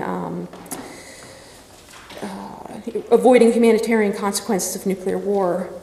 And then another conclusion might be for disarmament advocates, use emotion. And in my own research right now, I'm looking at anti-nuclear norm entrepreneurs or anti-nuclear advocates in developing countries and the tactics and strategies that they use and which ones seem to work and which ones don't seem to work. And of course, it's hard to draw conclusions when, I'm looking at different nuclear issues across a range of different countries, but there have been some general conclusions, and one of them is if you have access to the media, you need access to the media to be successful. And part of that access to the media is that gives you a way to broadcast the emotion. And that's what these groups, I didn't put that together until I was just sitting here thinking from the panel, but that's what they're doing. They're broadcasting that emotion. And for example, my research in Costa Rica and their ban on depleted uranium, any depleted uranium being brought in, there were talks about having depleted uranium factories in terms of tanks and, bullets and things like that. That was all shut down once they had this ban passed. And the ban was passed primarily, one of the major forces was because of the pride in Costa Rica's national identity, being a peaceful country. And there was a fear that they would lose that. And so, this is something that disarmament advocates can use. And certainly, something that can be dealt with in disarmament education to talk about, well, what is the sort of strip away and analyze and take out of the black box? What are the emotions that go into the policy here? And not saying that in a negative way, because as we know, emotions are key to our thinking, but rather being able to analyze them and see if we can, say, well, is that what we want? And what if we were able to switch that emotional framework, and would that lead us to better policy outcomes and solutions? So I've really talked on something here that I didn't expect to, but I was just struck by the theme among all of the panelists, and I think it is something that we're going to have to grapple with. In fact, I'm thinking about this myself. On my Kindle, the book I'm reading right now is The Emotional Life of Your Brain. And, the research being done is just happening at tremendous speed in neurobiology, and political science is being left behind a little bit. And I think in the nuclear field, it would be very good for us to try and catch up and see what lessons we can learn from these new advances and apply it for advances in what we want, that is, in disarmament and non-proliferation. Thank you. Thank you so much. Very interesting perspectives and great comments. Thanks for that. I will now open the floor and take the first 3 questions, and then let our panelists to react to both Maria's comments and your questions or comments. So, Mark is the first one. I have a number of questions, but I have a number of questions, but because we're going to only allow 3, I'll only ask one of them. Nick, thanks so much for that, because the points you made are points that in the outside space, outside meetings like this, you rarely hear in the West. It's an explanation and a narrative that we don't hear in the mainstream space very often. That being said, in talking about Russia's desire for, if you will, a role in the world or a space for Russia, given the anxieties that Russia has felt increasingly over the years since the end of the Cold War. the question I have is whether the way out for Russia is to, in fact, by the kind of actions that it's taking now in efforts to exert itself, some of them effective, some of them less effective, some of them counterproductive, that this is the way for Russia to go forward, or is there any value for the Western narrative that talks about the fences that you refer to between Russia and Europe remaining in place and not being broken down because Russia has not seen fit since the end of the Cold War domestically to move toward a political society which is more favorable to transparency, free media, separation of powers, and other things that we see in the West as essential. And I welcome your comments on that. Thank you. Two more questions. Please. Okay. Thank you, Chair. Well, I have noticed that Russia allegedly was worrying about the PRC nuclear arsenals modernization, which I think it's not correct. Simply because that we are both strategic partners, I mean Beijing and Moscow. Unlike the United States, we ceased to be strategic partners. We are only sides on this globe. Beijing and Moscow, we are committed to no first use of nuclear weapons. We are critical to US BMDS deployments. We do not have arms control issues at all between our great countries, unlike the United States, with whom we have 15 unresolved issues, both in conventional and in nuclear spheres. We do not have territorial disputes with Beijing. We have similarities on all international issues, identical. And finally, we recently signed a huge gas exploration project. A quick question to Mr. Zhang. Okay, you have said, and also on your slide I have noticed, that you are waiting till the United States and the Russian Federation should lower down its nuclear ceilings, so less than 100 units or warheads, probably. Do you mean SOA, not tactical? Tactical are not included into this formula. And you said that all nuclear countries should embark upon no first use and change their nuclear doctrines based on preemptive nuclear strike. Why you have omitted preventive nuclear strike in your formula? Could you please elaborate on this? Thank you. Thank you, Chairman. Thank you very much. I'll take one more question. Please always state your name and affiliation so that others know. Okay, Tariq, please. Thank you. I had a question for Nikolai and one for Carmen. Nikolai, in another meeting that I was at yesterday and there before, the issue of a recent speech by President Putin came up, and this is a speech he made at the place called the Valdai Forum. And it was noted that in that speech at some point he talked about Russian interest in engaging in disarmament issues with the United States, and I was wondering whether you had a chance to look at that speech and whether you have some insight into what Putin was trying to suggest, and is there any room for picking up on that, if there was anything more behind that particular suggestion. And to Carmen, you had a number of interesting suggestions in your presentation, and one of that was the codification or operationalization of the fatwa against nuclear weapons. But generally speaking, international law trumps national law. International commitments override national obligations. So if, as we know, Iran is already a party, an original party to the Non-proliferation Treaty, I would say that that is a higher non-proliferation legal commitment to have a nuclear program that is entirely peaceful than having a national law, whether it is based on the fatwa or a resolution of the majlis or whatever. So I'd be grateful for your response to that. And one other comment was, very early in your presentation, you were citing some paper or some author, and I think the quote was that Iran had been obstructionist in its multilateral diplomacy.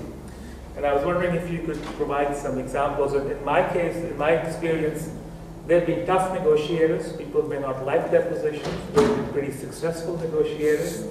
But I wouldn't say they were obstructionists. They didn't obstruct the 2010 outcome. I mean, they had some issues with it towards the very end, but then they didn't prevent the agreement. They didn't obstruct the CTBT in '96. That's before, in a different context. At the IAEA, where most of my experience is, they're very tough negotiators in the General Conference on the resolution on safeguards and nuclear security, but at the end of the day, they're not the ones that prevent consensus. There are other issues that come in. I led a team where we negotiated an additional protocol with Iran. They were tough. The fact that their lawyers were better prepared than my lawyers is not their fault. So I'd be happy to hear, what some of those examples are. And it's not defending Iranian views, but just since you used that term to find what you were basically. Thank you. Thank you. Maybe Nikolai would like to start answering the question. All right. These are not easy questions, actually. Well, and the hardest actually part is squeezing everything that can be said into a few minutes.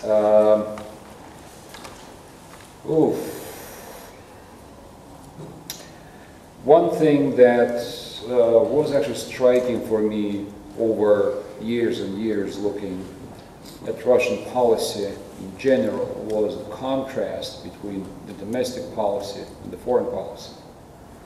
And I can fully understand how Russian domestic policy looked from the West, and it was absolutely not conducive for a positive relationship, for greater integration. Yes, I would hesitate to find like a definition. One word definition. It's quite complicated, but yes, you can understand how domestic policy was not conducive. It's in contrast, actually, until really like a year ago, Russian foreign policy was in fact quite moderate and in many ways actually reasonable, at least in my view. So that contrast is something to keep in mind, and just understanding that you might not like domestic policy of some state, but you can still actually work on it internationally, although it's of course trying to compartmentalize these things and to keep them apart is very hard.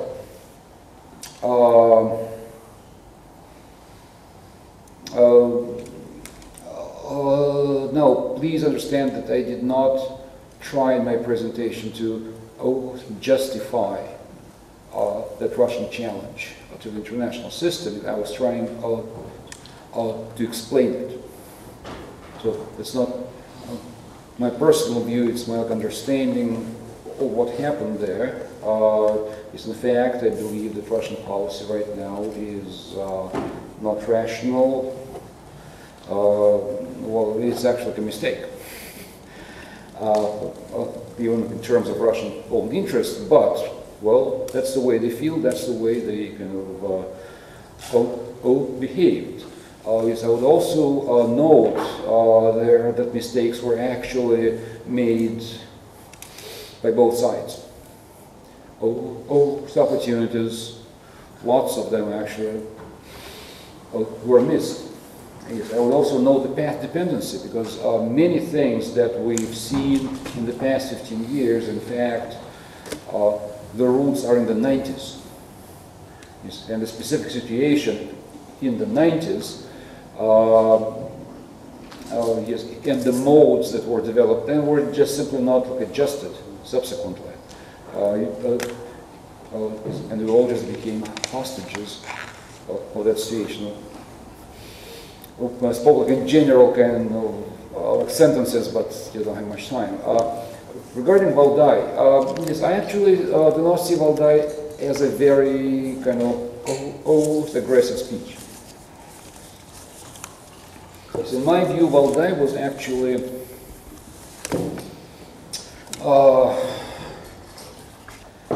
well, an attempt to present the worldview, to identify problems, to say that we will not do your bidding, but here's how we see it, is, and let's discuss on the condition that you can understand how we see it is, and try to find something there.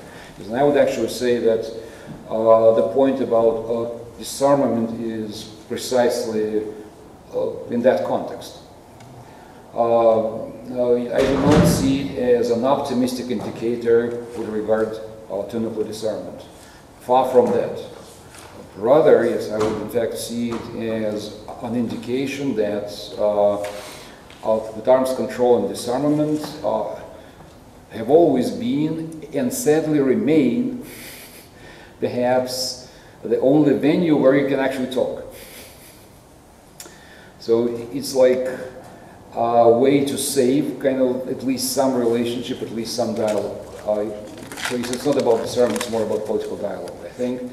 I do believe that the remaining of the relevant department of the Foreign Ministry, from disarmament to arms control, is, and the associated kind of statement that nuclear disarmament is just not in the cards right now, I think that's really kind of the longer-term policy, and I can just add as a footnote that I think that's a very kind of current Russian style to make a major policy announcement through a line-and-a-half statement about an obscure subject.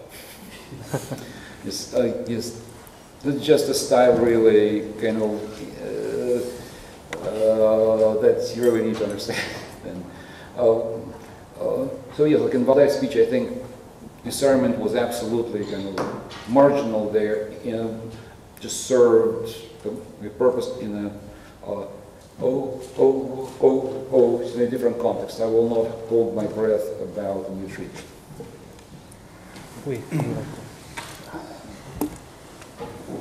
Okay, thanks for my Russian colleagues' questions. I think regarding the 1,000 total, in Chinese meaning the 1,000 total, that's including deployed or not deployed, strategic or non-strategic, everything, every nuclear. Because in Chinese meaning, if we're talking operational, Chinese number is 0, because they demand, they're not like US, they put as you know, operational. So it's 1,000, I think, including the technical and strategic, deployed and not deployed. Is that question right? Yeah, that's not many words. Right, so I answer that. But this is Chinese, I think, the answer. Okay. So this is, you can see it is far away to go. Yeah, so for the, I think another question maybe here, and make a mistake.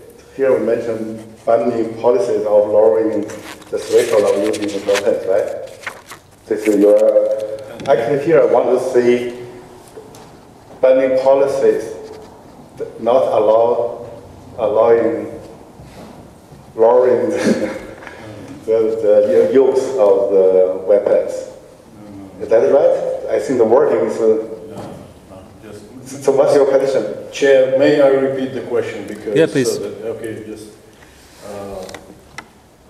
Your suggestion was that all nuclear powers nations should change nuclear doctrines based on preemptive nuclear strike. I said, why only based on preemptive nuclear strike? Because as is known, the US nuclear policy has also preemptive and preventive nuclear strikes, both. So preventive was omitted, and I'm wondering about why it's so. Thank you. Yeah, this is, I think, based on my understanding, the preemptive, that meaning at least the one part of the first use. Yes, both are for first use. Both. Right, another, right. So this is not including, but I think this should be, so you're right. But anyway, here, for Chinese meaning, just based on the no first use. That meaning the sole purpose for using weapons just deter the nuclear attack. But moreover, I want to emphasize the Chinese policy based on Maria's comment. But in fact, when I interviewed some of the Chinese weapon experts, they always emphasize Chinese policy of a little bit policy. A little bit policy, that meaning, in Chinese meaning, I think Carmen there's a very famous saying in nuclear weapons. They mention, okay, China should have a little bit of nuclear weapons capabilities and keep the weapons a little bit, and make the weapon a little bit better.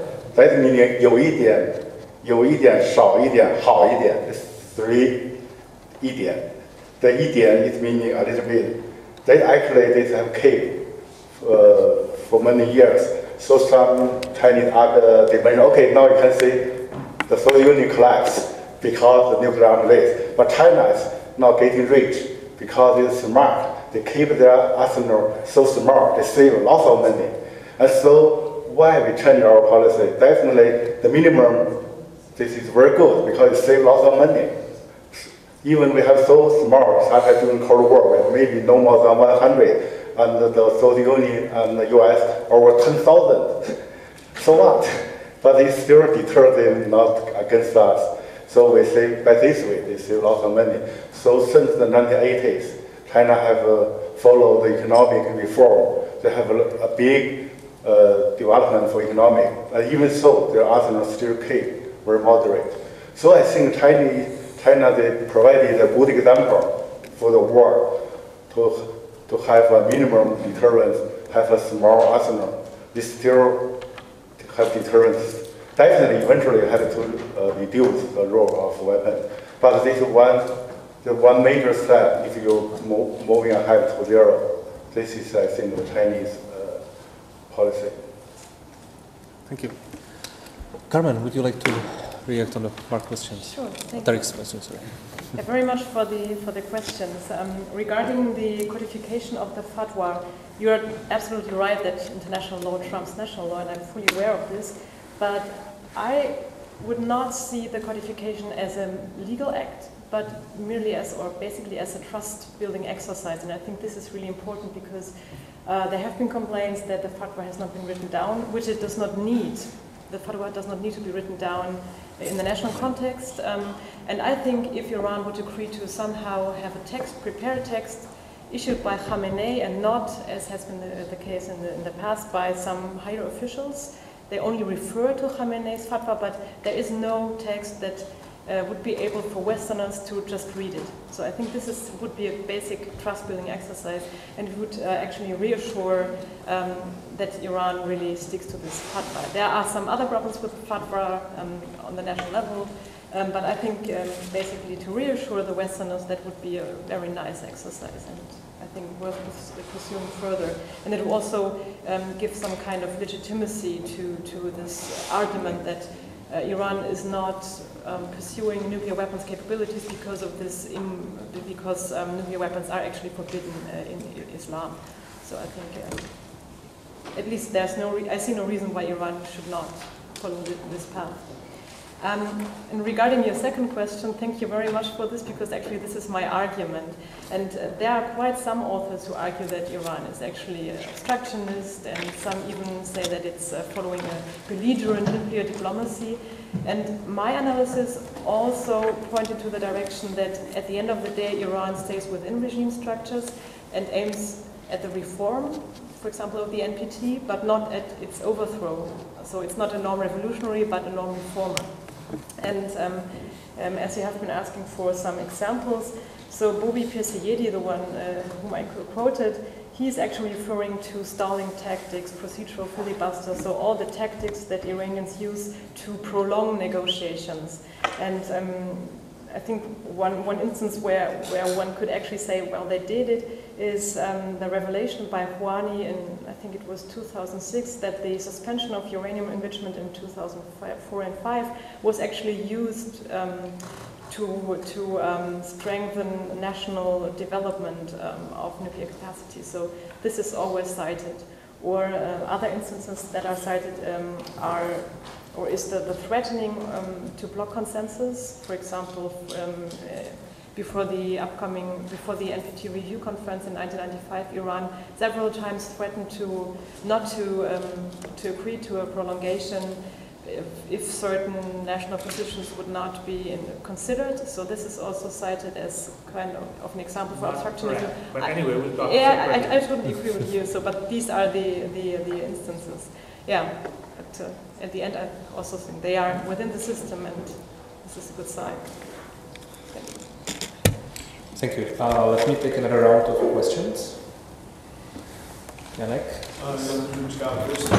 This one's for Nick, Ritchie, and I like very much your analysis, and I wonder whether including the SNP would have, and you probably do it in the larger group, would have helped your argument about political identity, because that is essentially what it is on the Scottish side, but it's trying to draw a different identity.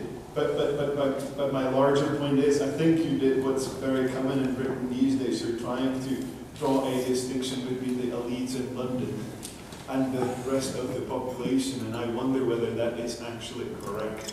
It seems to me, if you're running the argument that this has got something to do with notions of national identity, it goes well beyond the elite, even though the outright support for Trident renewal might be at best lukewarm. But the fact that nobody's significantly arguing against, or the argument against is rather limited, would seem to suggest that there is more than just an elite consensus.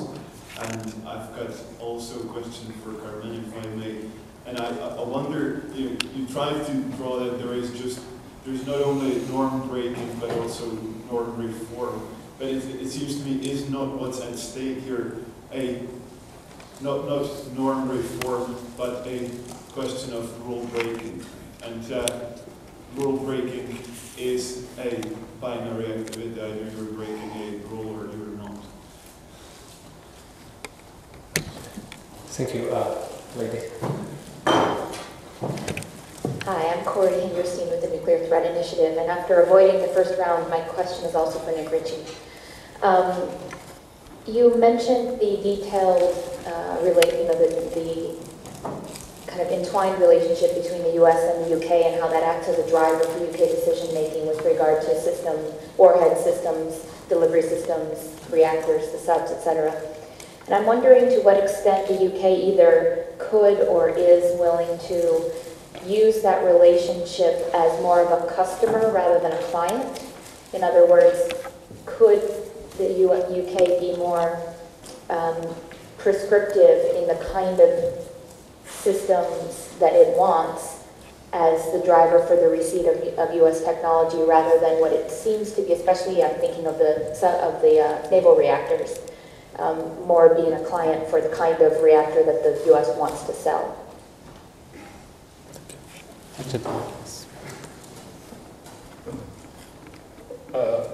My comment, very short one, would be directed again to Nick Ritchie. I'm Tom Klobacek, local collaborator of the German Marshall Fund. Actually, you painted a view of Britain as if it was not leading on nuclear issues, but there is actually an example from recent past that the UK has played a fundamental role.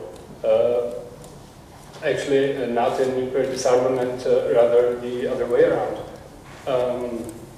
The British decision to renew the Trident deterrent in 2007 came at a very critical moment for the US, and actually it helped a lot to cement the decision to start the process for the replacement of the US sea-based nuclear deterrent.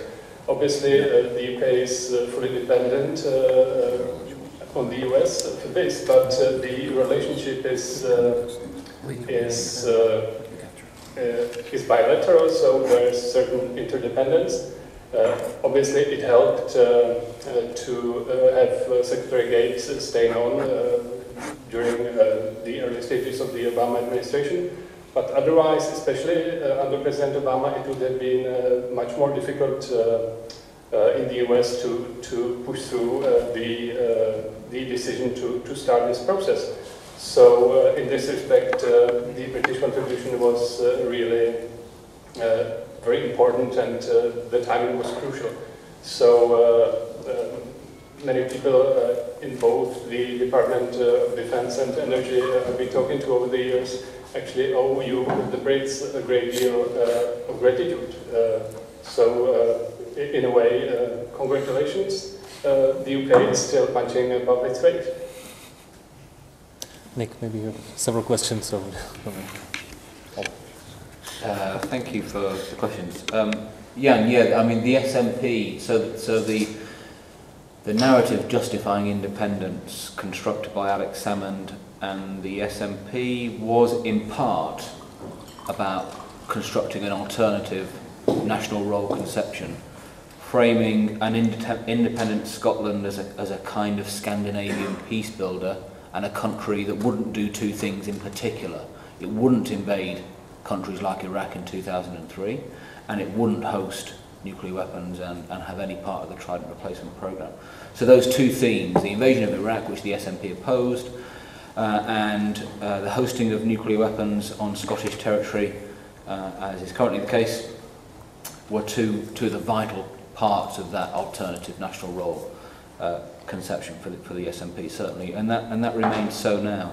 And I think the Ministry of Defence is taking a massive gamble if it thinks that it can, if it thinks that this is the end of the referendum process, or the never-endum as they're calling it now. It's likely to be another one in 10 to 15 years, I think.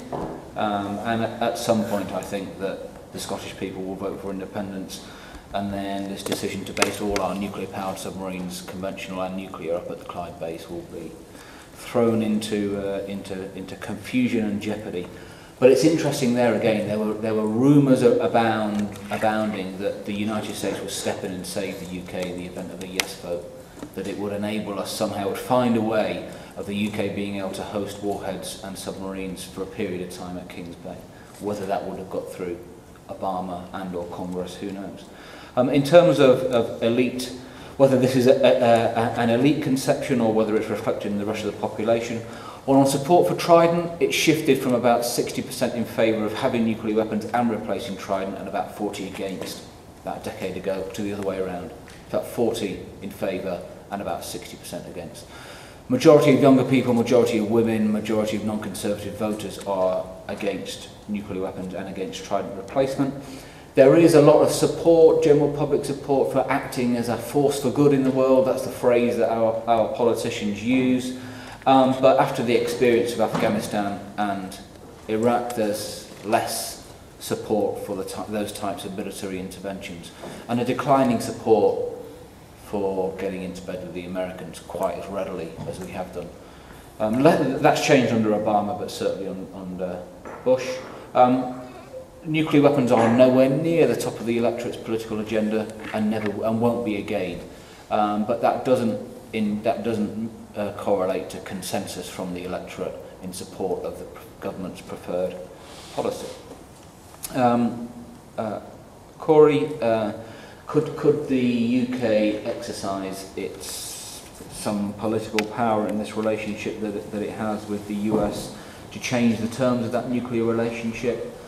I think if you suggested that in the Ministry of Defence, they'd run an absolute mile. I mean, they see this Trident, the Polaris sales agreement that was amended for Trident in 80 and then 82 that enables us to have this system as an absolute giveaway from the United States, a real bargain that saved us, compared to the French, bucket loads of money, and a really privileged relationship that they are incredibly careful to tend and not do anything that could conceivably rock that boat. So to start setting down terms that may be objectionable to the nuclear enterprise in Washington, I think would be rejected. So I'm not sure just how much political power the UK has in this relationship. I mean, we're absolutely the junior partner and will remain so. And we've invested, again, massively, £1 billion a year in recapitalising facilities at Aldermaston, nuclear warhead diagnostic facilities. And part of the reason for that is so that we have something to offer technologically and scientifically to the American labs so that we can still participate in this incredibly favourable relationship. Tom, yeah, you're right in that pressure from Tony Blair to try and get the Trident replacement decision locked up before he handed the reins of power to Gordon Brown in 2008 required some engagement with the US Navy on a common missile compartment for the two submarines so that their replacement boats will carry the Trident missile and our replacement boats will carry a Trident missile, and some assurance that the Americans wouldn't go and build something completely different which wouldn't accommodate a Trident missile and then would be left high and dry. And that prompted the start of the American Ohio replacement program probably 3 or 4 years earlier than it otherwise would have done. But whether, you know, if the UK, if our program had matched theirs, whether our decision, our request coming a couple of years early would change the political dynamics on this in the States, I don't know. I somehow doubt it. But we also needed to make a decision. The Americans are moving ahead with their life extension on the Trident missile. And we were told, are you in on this or not? Make a decision. And you need to make a decision by the end of 2006. Hence you have this exchange of letters. But the American nuclear establishment will continue to enable the UK to stay in the nuclear weapons business so long as it continues to see value in doing so. The moment I think that the American establishment thinks there's not much value in us sustaining Britain's participation as a member of the nuclear club, then that will cease. And for the time being, they continue to see sufficient value. Thank you, Nick. Carmen, would you like to answer to Yannick? Thank you. Well, in principle, you're right, and I agree that either you break a rule or you do not. And of course, I'm not trying to defend Iranian past failures. But I think if you look into the Iranian file, not only from the perspective of rule breaking, non-compliance, but also understand Iranian endeavor to act as a norm entrepreneur, if you will, and namely advocating the right to peaceful use of nuclear energy and the right to enrich uranium, having full access to the nuclear fuel cycle, etc., then you also can come up with other solutions than you might get when you only look at this issue with the perspective of rule breaking. So, and of course, rule breaking is only binary if the rule is clear enough and entails clear enough stipulations on how to decide whether there has been rule breaking or not. And the NPT norms, unfortunately, leave some room for interpretation. And so, yeah, in principle, I agree. Thank you. Nikolai wanted to comment on one of the comments that appeared there. Yes, actually. That statement about the British role in the plans in the United States to replace delivery vehicles and platforms, as well as the theme of spending on nuclear weapons that has popped up over time today is actually too. Yes, actually, I'd like to address this, well, you know, coming from a perspective of now living in Vienna for 3.5 years. It was actually the first time in my life that I lived in a state that did not have nuclear weapons. It was an absolutely unusual experience, so as I can understand where some questions come from.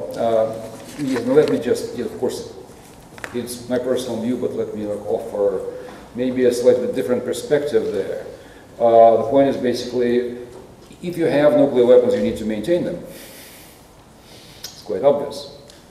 Maintaining means a number of things. You produce components, you disassemble, you replace components and you assemble.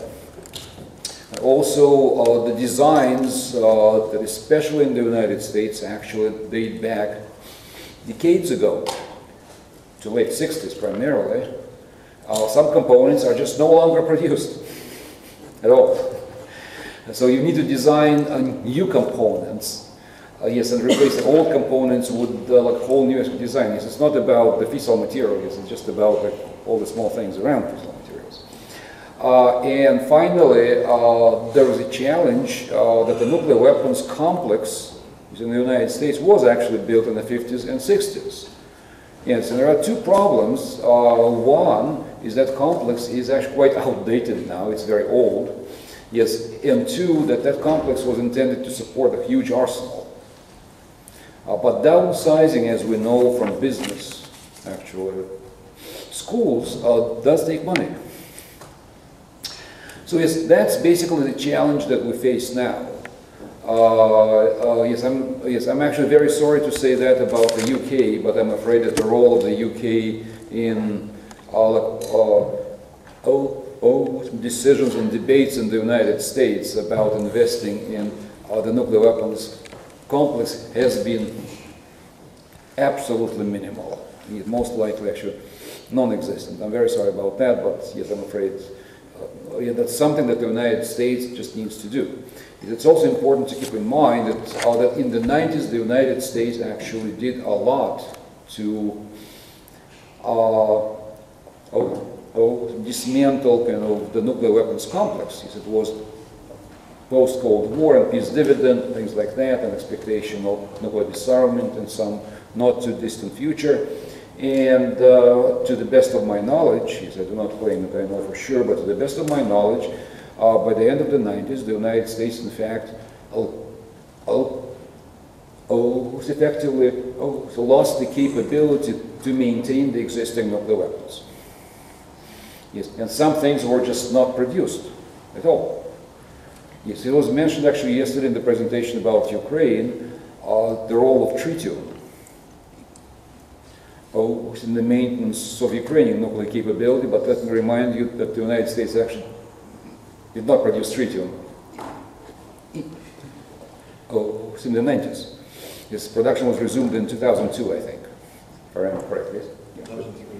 2003. All right. Yes, said not very the exact date. So what the United States actually faces now is that the spending that had to begin 15 years ago is still just only beginning. We can very seriously question whether such spending is actually needed because we don't need nuclear weapons.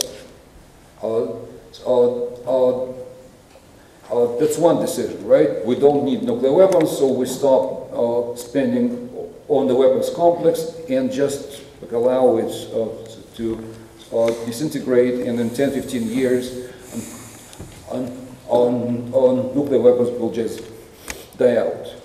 Or if we decide that we do need to keep nuclear weapons beyond the next 15 years, then we actually need to invest in the complex. All the debate is primarily concentrated on the United States, not only because the United States is so big and so important, but just because the debate is public. Incidentally, in Russia, the investment in the weapons complex began in '99. Yes, and continued throughout the decade. Well, the last decade it still actually continues. We just didn't talk about that, so we did not kind of say that Russia was engaged in an arms race. Yes, I just wanted to make it very clear that as we discuss these things, we do need to make a big difference between an arms race and the maintenance of the dwindling stockpile. All right, quite different actually things. Yes, and we need to be careful, but unfortunately, in states that do not possess nuclear weapons, that distinction is always missed. Thank you.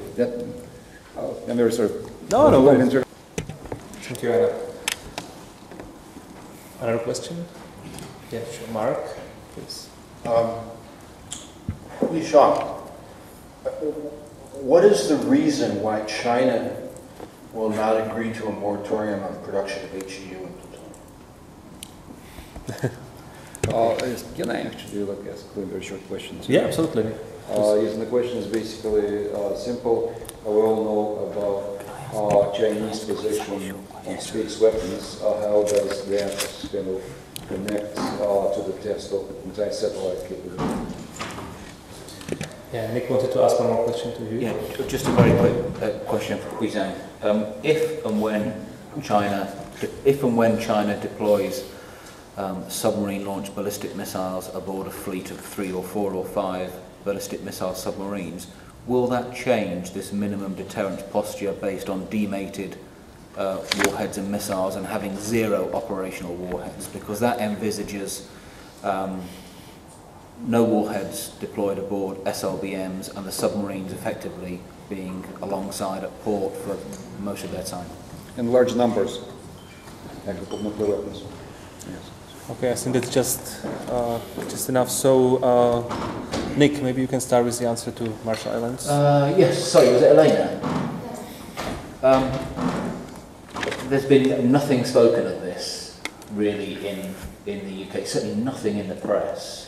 It's been acknowledged that these proceedings have been begun against the UK. I'm not sure who of the nuclear armed states have ratified the ICC statute. Is it just India and the UK? Pakistan as well, but of the NPT states, it's just the UK. I think there's a sense that this perhaps isn't being treated as a major legal challenge in terms of doubt as to whether it may even get a hearing.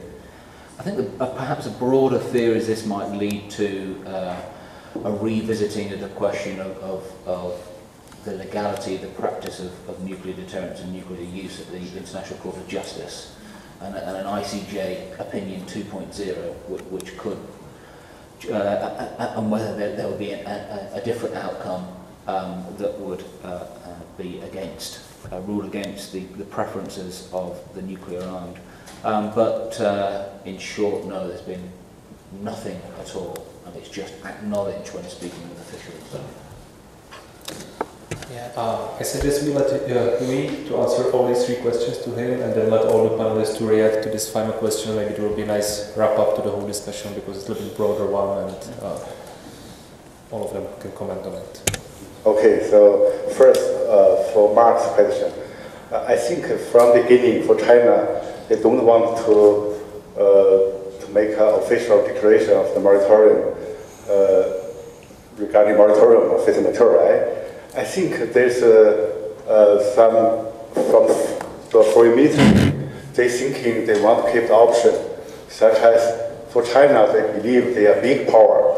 Once they make a promise later, such as if US continue with missile defense, and Chinese very limited arsenal, maybe they need resume production. In such a case, so make China in a very difficult position to reverse. Maybe this is one. Another is about actually I asked many Chinese officials about these questions. I gave the different answer, but generally I think this is one point from academic as what I taught. Another is in China with the foreign ministry, they take a long procedure. They don't want to debate, so eventually they may, okay, anyway, they know the FMCT maybe in the near term, maybe coming back soon, so they still hesitate about this. But there's some debate within the government, I think. Regarding I think the needs about space weapons and the satellite, as you know, in the early, such as about in the early of 2002, around that time, China and Russia, they joined, proposed Paris. At that time, the former, the ambassador, the US ambassador, they claimed there are no armed race.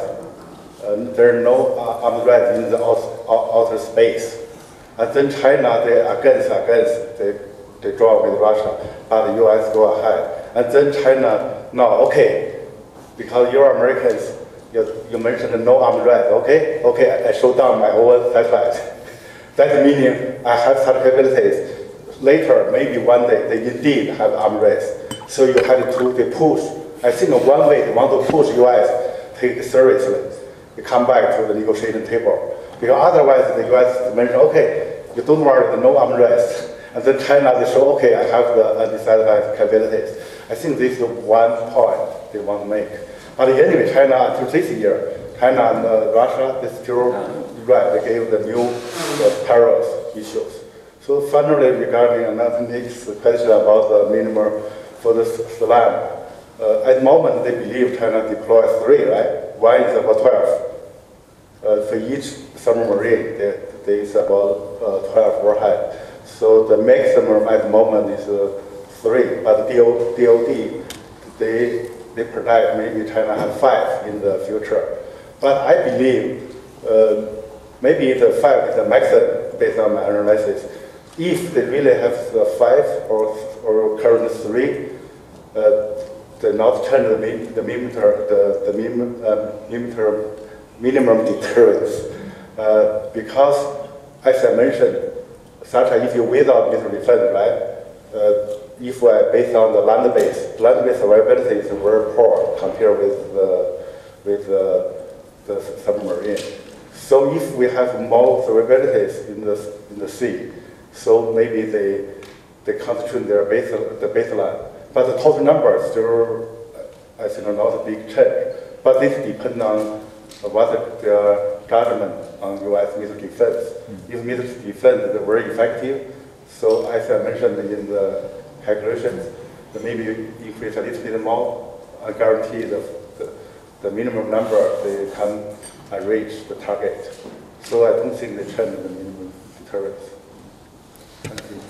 So the time is running out and we have only 5 minutes left in our session, so I will ask all the panelists for very final, very brief comments on the question of Vienna about what should be the final impulse for nuclear weapon-free world. So let's start with Louis and proceed.